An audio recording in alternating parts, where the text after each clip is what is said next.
Porter, co-chairman of Crispin Porter Bogusky. And you've just come off stage having given a seminar about award-winning work, how it's changing and how it's not.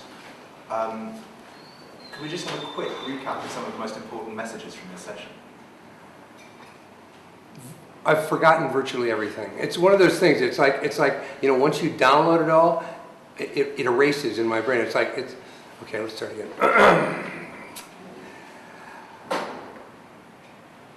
I didn't really talk about award-winning advertising, you know, sort of whatever the title was.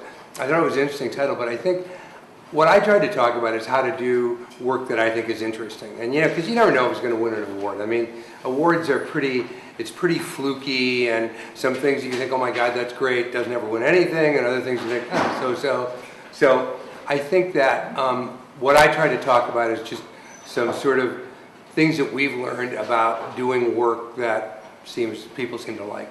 And you mentioned in your seminar, you used the term, the best buzz is free buzz.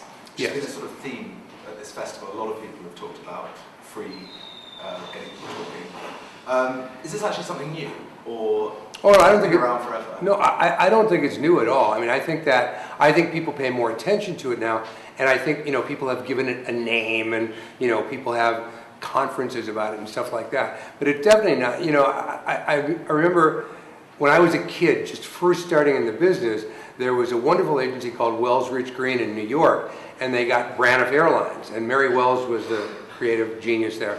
And when they got Braniff, rather than spending a whole bunch of money on TV spots or whatever, she painted all the planes. She got wonderful artists to paint the planes. She got Pucci to redesign all the uniforms, and she got an enormous publicity about it. So, I mean, it isn't new news. It's, you know, I think smart people have been doing it for a long time. I think that people just maybe try harder to do it now. And a lot of the clips you showed... That was a good story. Wasn't that a good story? That's a great story.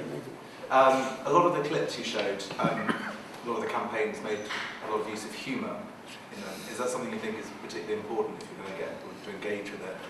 If you're good at it. I mean, humor that's not funny is deadly, you know, so you have to make sure that it's actually funny. But I think you have to reward people for paying attention to you.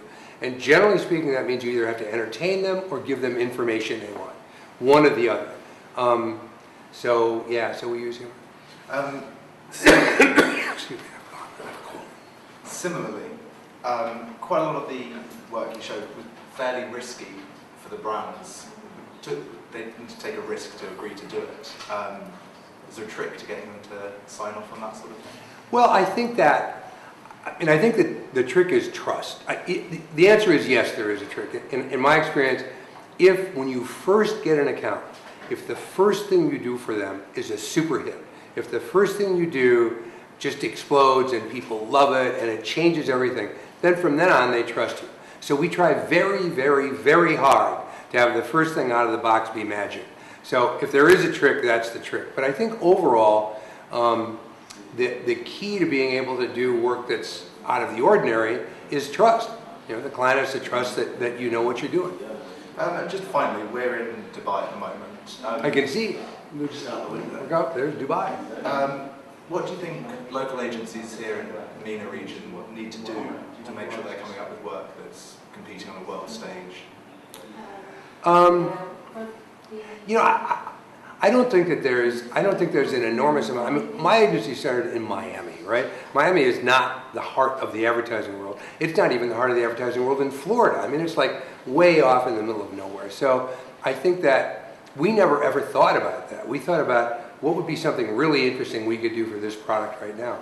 And I think we were sort of lucky in a way that we started out with very small budgets, because we had to use imagination instead of money from the very beginning. We didn't have $1 million to make a TV spot, so we had to make, you know, spots that people liked for $5,000. So I think it's not a bad thing to be in a little market, but I think that the rules are the same. You know, if you do a piece of work that everyone loves and everyone wants to see it and it goes viral and people want to send it to their friends, that's what you have to do to get famous. Thank you very much. That was good, eh? Yeah.